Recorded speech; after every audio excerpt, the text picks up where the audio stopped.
Concerned about the well-being of humankind as a result of the disastrous impact of climate change, our association members from different countries in Africa organized and hosted the Be Organic Vegan to Save the Planet live video conference in the largest city and capital of Togo, the city of Lomé, on May 9, 2009.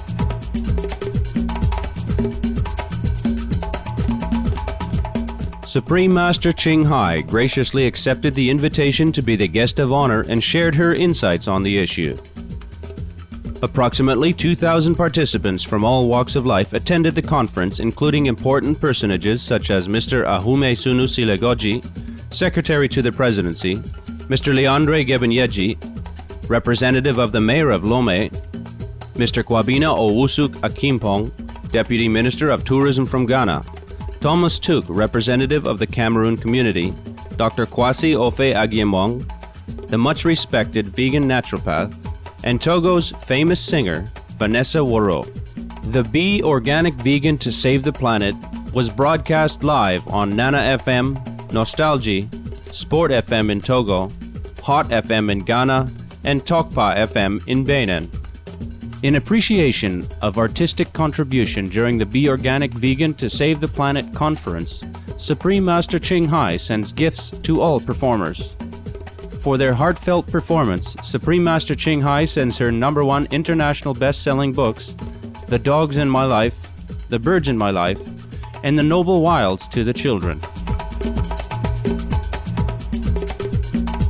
We now invite you to join us for the rebroadcast of the live video conference with Supreme Master Ching entitled Be Organic Vegan to Save the Planet, held on May 9, 2009 in the city of Lomé, Togo. Supreme Master Ching lectures are not a complete meditation instruction. Please do not try alone. For free of charge guidance, please visit www.godsdirectcontact.org or contact any of our centers near you. The second question is from Madame Tapsoba Christine, who is a high school teacher, owner of 2 vegetarian restaurants in Ouagadougou, member of many associations vegan. Welcome, Madame. Bonjour, maître. Bonjour, Madame. Ça va? Oui, ça va, merci. Merci pour venir. Merci. Alors, ma question, c'est que dans les ouvrages, dans les contes et dans les livres, il y a encore beaucoup d'écrits qui s'opposent au végétalisme. Alors, s'il vous plaît, maître, qu'est-ce que nous pourrions faire pour enseigner le régime végétarien pour l'éducation de nos enfants dans les écoles? Merci. Merci à vous. Noble Mrs. Tapsoba. It is a big task and a noble task. You are a teacher. Yes. Mrs. Tapsoba, and a vegetarian restaurateur. You must be a very busy lady. So I'm very impressed with your dedication already. I also feel very confident that you will find a way to help the young people lead a completely animal-friendly lifestyle. But to share a few ideas that perhaps you didn't think of already, it is, of course, a very good idea to introduce children to the benefits of eating healthily and sustainably from earlier on. One way to do so is we can introduce animal-friendly material that is also vegan, by the way. There is a lot of vegan information also available, both online and in print. So you could select positive story books for the children with animals as the main characters. Movies can also be very helpful in bringing the animals to life. There are also many movies that offer loving depictions of animals. As for food, you can make veggie eating fun and cool. One study found that giving the fruits and vegetables different names interesting names like power peas or tomato burst, increases their popularity with the children. So you can also help cultivate the natural loving nature of children through field trips to a farmed animal sanctuary where they can interact with the animals and see how sweet they are. Children themselves have said that when they get to know the animals, they cannot eat them anymore because they realize that the animals are their friends and so lovely. If you cannot afford to buy many materials, you can be creative and make them, or even involve the children in projects to make animals-friendly things. You can also seek out the writings of people who uphold values of compassion and introduce them to your students as exemplary figures whose values they can admire. If you wish for any materials at all that are freely available from suprememastertv.com, you are more than welcome. There are some lists of people from top-class athletes to celebrities who are also vegetarian or vegan. Some of the people known for their genius level of intelligence and creativity have also upheld the compassionate ideals of being veg. Students are probably already familiar with names such as Socrates, Albert Einstein, Leonardo da Vinci, etc., etc. You can inform them that these people were also vegetarian. Freely available as well are programs with exemplary persons, philosophers, and even a full range of international cooking shows that demonstrate just how easy it is to be veg. Children naturally love animals and they understand what is good right away because they are so pure and open. Once you start looking for materials to be inspired by, your search will be ever exciting and will never end. I can guarantee that. And once you are excited, your classes will also be too. Thank you for thinking of the children, and heaven bless you, Madame Christine, for what you're doing to help the children and the planet. Merci. Merci, Madame. Thank you, Master. Some of the diseases related to meat consumption and/or production: swine flu, Ebola reston virus, MRSA or methicillin-resistant Staphylococcus aureus, infection linked to livestock antibiotics. Cured meats and fish increase leukemia risk in children. Antibiotic-resistant superbug infections from a strain of Staphylococcus aureus. Blue tongue disease, E. coli, Salmonella. Bird flu, mad cow disease or Creutzfeldt-Jakob disease, 90% of the population at risk. Pig's disease or PMWS, listeriosis, shellfish poisoning, preeclampsia, Campylobacter. Clostridium difficile, diseases hidden in healthy appearing livestock. Some of the costs of meat eating. Infertility. Eating just one serving of meat per day increases the risk of women's infertility by 32%, with additional meat consumption increasing the risk. Heart disease. Over 17 million lives lost globally each year. Cost of cardiovascular disease is at least $1 trillion a year. Cancer, colon rectal cancer. Over 1 million new colon cancer patients diagnosed each year. More than 600,000 colon cancer-related mortalities annually. In the United States alone, colon cancer treatment costs about $6.5 billion. Millions of people are newly diagnosed with other meat-related cancers every year. Diabetes. 246 million people are affected worldwide. An estimated $174 billion spent each year on treatment in just the United States. Obesity. Worldwide, 1.6 billion adults are overweight, with 400 million more who are obese. Costs $93 billion each year for medical expenses in the United States alone. At least 2.6 million people die annually from problems related to being overweight or obese. Environmental. Use up to 70% of clean water. Pollute most of the water bodies. Deforest the lungs of the earth. Uses up to 43% of the world's cereal. Uses up to 85% of the world's soy. Cause world hunger and wars. 80% cause of global warming. Plus more. Some of the costs of milk consumption. Bacterial microbes, pesticides and enzymes found in cheese derived from the inner stomach linings of other animals. Up to 80% of the calories in cheese are from pure fat. Breast, prostate and testicular cancer from hormones present in milk. Listeria and Crohn's disease. Hormones and saturated fat leads to osteoporosis, obesity, diabetes and heart disease. Linked to higher incidences of multiple sclerosis. Classified as a major allergen, lactose intolerance, plus more. Next question from Dr. Johnson Charlemagne at Saint Joseph International Private General Hospital. Welcome, sir.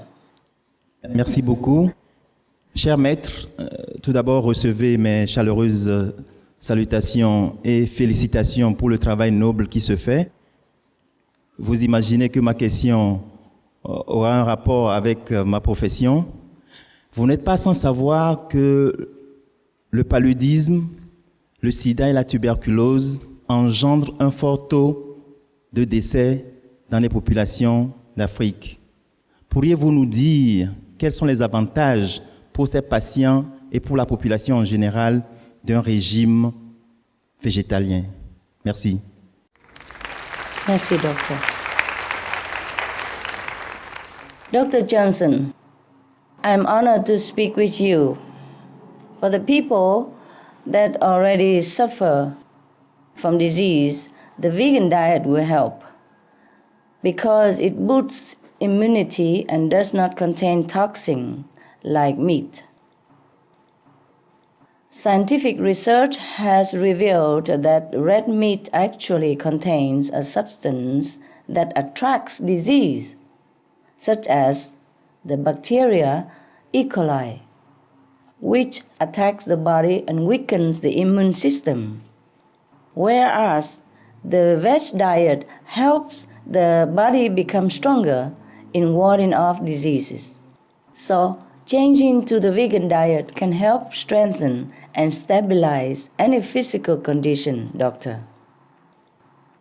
In the case of malaria, there's one village, even in Ghana, where a regenerative health program has been conducted by the African Hebrew Israelites of Jerusalem, working together with Ghana's Ministry of Health. In this health program, hundreds of villagers switched to a vegan diet, vegan agriculture, and green living. Before, this village had a very high infant mortality rate of almost 30%. The villagers had malaria 2-3 times a year. But after the village became more vegan, every single baby lived. And for more than 20 years now, there have been 0 case of malaria, 0. And people with AIDS are recovering even better because of a strengthened immune system that the vegan diet gave them. So, people who are vegetarian seldom are afraid of getting diseases.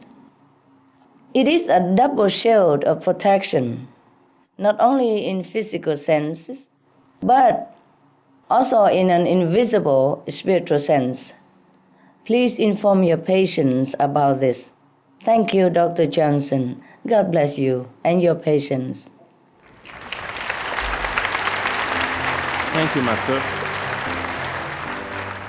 Some of the benefits of a vegetarian diet: lowers blood pressure, lowers cholesterol levels, reduces type 2 diabetes, prevents stroke conditions, reverses atherosclerosis, reduces heart disease risk 50%, reduces heart surgery risk 80%, prevents many forms of cancer, stronger immune system, increases life expectancy up to 15 years, higher IQ, conserves up to 70% clean water, saves 80% of the cleared Amazonian rainforest from animal grazing.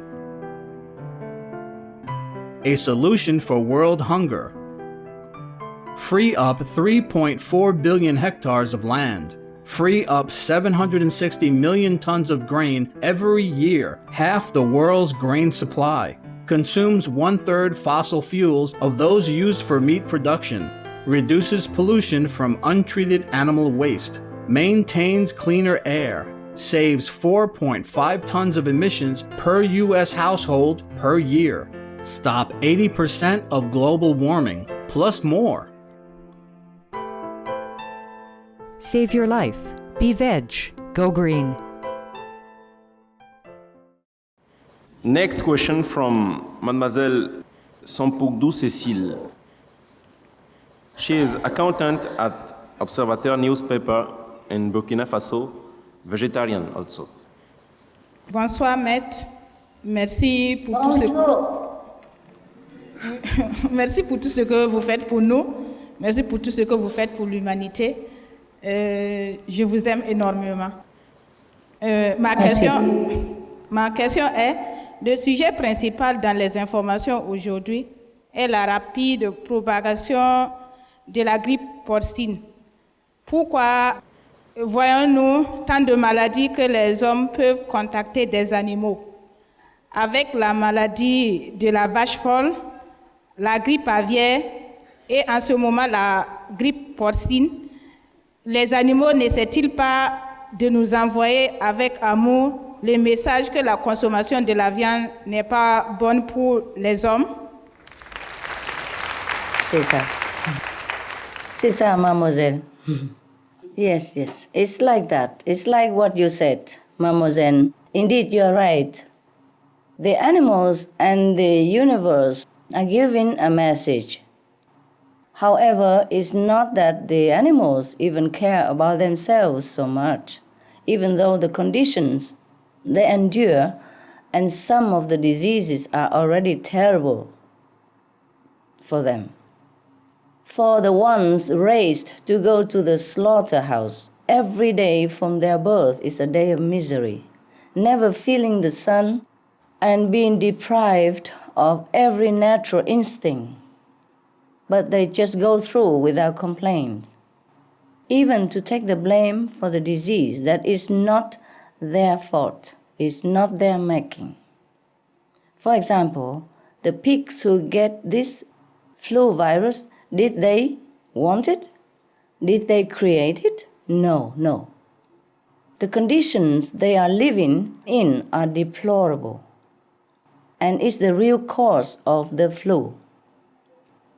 Dr. Michael Greger, Director of Public Health and Animal Agriculture for the U.S. Humane Society, has stated that in factory farm conditions, 5,000 or 6,000 animals are put together in a single building. The overcrowding, the stress that attacks the immune systems and antibiotics they are given, which we eat along with the meat, by the way, the ammonia from their waste burns their respiratory tracts. The fields where all kinds of microbes will grow. Plus, there is no sunlight. Dr. Greger said that these conditions create a perfect storm environment for the emergence and spread of virulent strains of influenza, like the swine flu that you have mentioned. Dr. Gregory Gray, another medical doctor and professor of epidemiology in the U.S., also found that people who worked in factory farms are 50 times more likely to have contracted pig viruses in the past. In the case of the swine flu, that spread around the world right now. The World Health Organization has confirmed more than 3,000 cases in humans worldwide, cautioning that it's still not yet over, and that we hardly know how aggressive the virus is and will become. It could get worse even, and it could infect 1/3 of our planet's population, they expected. So yes, the animals do want humans to wake up to the dangers that we are creating, not just for them, but for humankind. However, these animal-related diseases are very clearly our own making. So we need to reverse this cycle and make a fresh start. Stop killing, live and let live. Because even though the animals themselves are forgiving, the physical law of the universe states that for every action there is a consequence. So if we wish to live happily ourselves, we should let others live likewise. This is the best guideline. If we live in peace with other beings, meaning we don't try to make them our food, we don't make them suffer, then we will never worry about disease, and our life and the planet will be quickly like that of heaven. Thank you, mademoiselle. Merci. Thank you, Master.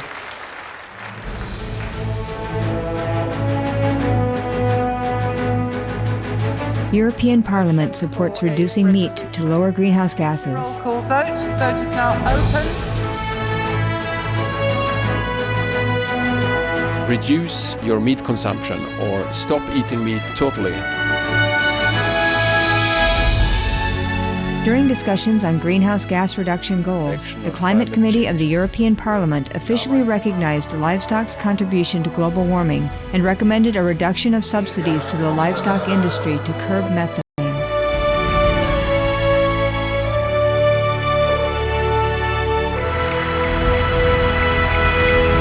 My name is Jens Holm. I'm a member of the European Parliament. Please, be veg, go green, save the planet.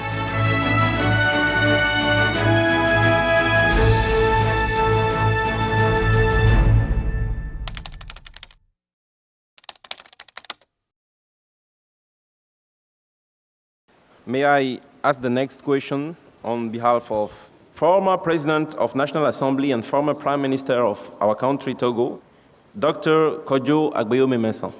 We notice that in Africa, most people do not show concern about the issue of global warming. They pinpoint Westerners as responsible for this calamity because of the large-scale animal agriculture practices there. What could you tell Africans to let them understand that the issue is a common threat and therefore it must be a common concern for all Earth inhabitants? What is the advice you will give us to motivate them to change their diet? Could you please tell the esteemed Dr. Kodjo that I thank him for his insightful questions and concern.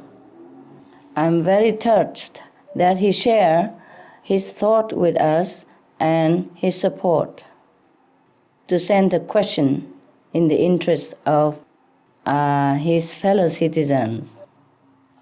Well, I'm sorry, Dr. Kodjo, that global warming does not spare anyone. Each person is responsible to do their best in awakening noble qualities in themselves to save the planet, and of course their lives and the lives of their family. Also, Africa has not been spared the effect of global warming. As early as 1997, a United Nations document refers to desertification, which came from people removing the protective mangrove trees on the western coast of Africa. The reason was understandable. They need wood for fires and for home building. However, the trees loss resulted in saltwater contamination of crops and also a loss of coastal biodiversity. While it may be true that other countries in the world are responsible for larger releases of greenhouse gases, there are also situations that are direct cause and effect within Africa. Another situation that has had drastic effects within Africa is drought. But the biggest cause and effect is on an individual level. That is meat consumption. Or I should say meat, fish or egg, milk consumption. This category of food, meaning animal products, is truly one of the biggest, or I shall say the biggest ever, contributors of global warming. The biggest contributor to global warming is animals product industry. In terms of drought, you see, one serving of beef on average requires 1,200 gallons of water to produce, while an entire vegan meal takes only 98 gallons. That is 12 times as much water to produce the same amount of energy from food. And in this, I describe only the physical situation. Along with the physical is the reason behind, which is that we must switch to a more compassionate way of living in order to survive. At the same time, please remember that global warming is not about blame. We all have a shared planet and we have shared responsibility. And we all want it to be saved for every one of us. Just like in the human body, if one area is hurt, it will affect the whole body as well. So even if the injury came to Africa from another part of the world, we should all fix it because we want the entire body to be well again. So, and that is very good for us to have such a noble intention helping to save the world. Because every good deed helps balance the entire planet's karma, meaning the atmosphere, the energy. So that is the key, to be veg and spread the message of compassion, to let people know that they can really make a difference. And we each can, through the choices we make in putting food on our plate. Please try to inform your people that peace and the survival of our planet begin at home, begin on our plate. Thank you very much, sir. God bless you.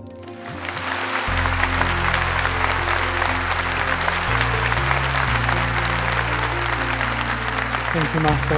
Thank you very much for your answer. Welcome, love.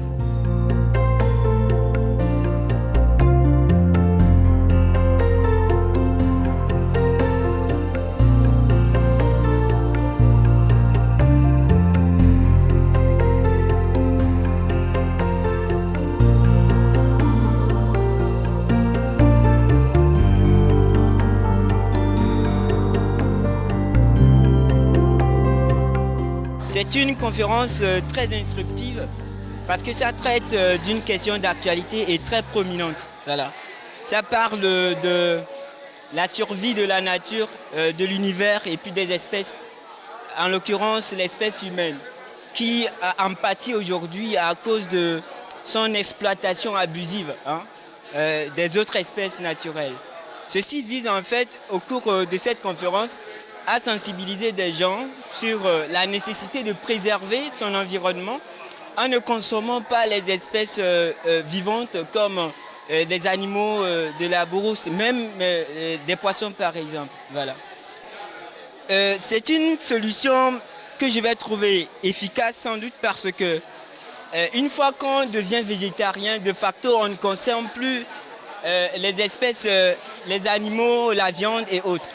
Donc, de facto, ça va aider à diminuer l'exploitation abusive de l'autorité humaine sur les autres espèces de la nature. Parce que c'est toujours dans la consommation de la viande qu'on est amené parfois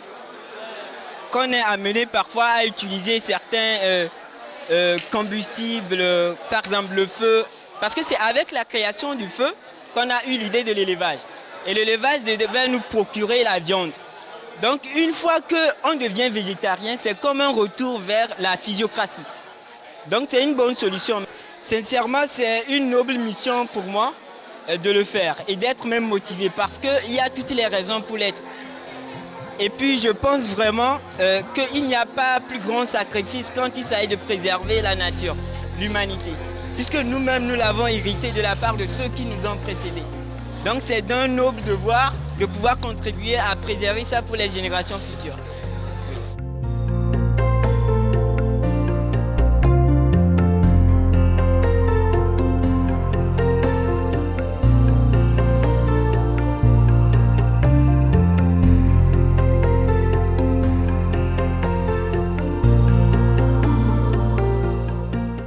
Thank you for your warm-hearted company on today's episode of Words of Wisdom.